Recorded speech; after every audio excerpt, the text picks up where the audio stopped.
ဒီမှာကြည့်လိုက်စမ်းမိတ်ဆွေပိုက်စာနေတဲ့တောကြောင်တကောင်ဟာငါးဖမ်းဖို့ချောင်းမြောင်းနေတဲ့အချိန်မှာပဲမထင်မှတ်ပဲဖားပြုတ်တကောင်ဟာငါးကိုလာလူယူခဲ့တယ်ဖားပြုတ်ဟာတောကြောင်ထမ်းထားတဲ့ငါးကိုလူယူဖို့ကြိုးစားပြီးတောကြောင်ဟာဒေါသတကြီးနဲ့သူ့ငါးကိုပြန်လူဖို့လုပ်တဲ့အခါမှာတော့ဖားပြုတ်ကတောကြောင်ရဲ့အမီးကိုပြန်ကိုက်လိုက်ပါတယ်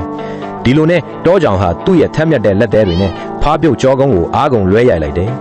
ရိုက်ချက်ကြောင့်ပေါက်ထွက်သွားတဲ့ဖားပြုတ်ရဲ့ကြောကအစိတ်ရည်တွေဟာတောကြောင်ရဲ့မျက်လုံးနဲ့ပါးစပ်ထဲကိုဆင်ဝင်သွားပါတယ်ခဏချင်းမှာပဲအစိတ်တွေဟာအာယုံကြောတဲ့ပြန်နှံ့သွားပြီးတောကြောင်ဟာတကူလုံးထုံကျင်ကအမြင်အာယုံတွေဝေဝါးလာပြီးနောက်ဆုံးမှာတော့သူဟာမြစ်ထဲကိုခေါင်းဆိုင်ကျသွားပြီးငါးတွေအတွက်အစာဖြစ်သွားကအသက်ပြောက်သွားခဲ့ရတယ်ဒီဖြစ်ရမှာတောကြောင်ကိုတည်စေခဲ့ရကဖားပြုတ်မဟုတ်တယ်လို့မြေရည်လည်းမဟုတ်ပါဘူးသူ့အတွက်အသုံးမဝင်ပေမဲ့လိုက်နောက်ဆက်တဲ့ဖားပြုတ်တကောင်ကိုပြန်လဲတုံ့ပြန်ဖို့ကြိုးစားရင်ဖြစ်ပေါ်လာတဲ့သူ့ရဲ့ထိမ့်မနိုင်တဲ့ဒေါသကသာသူ့ကိုတေသွင်းနဲ့ပို့လိုက်တာပါ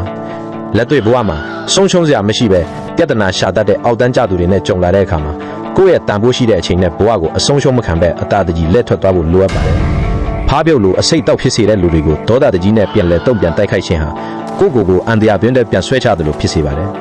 သူများအထင်မြင်ကြမှာပိတ်မိမနေပဲကိုလန်းကိုဆက်လျှောက်ခြင်းကသာအတီရှိဆုံးသောရွေးချယ်မှုဖြစ်ပါတယ်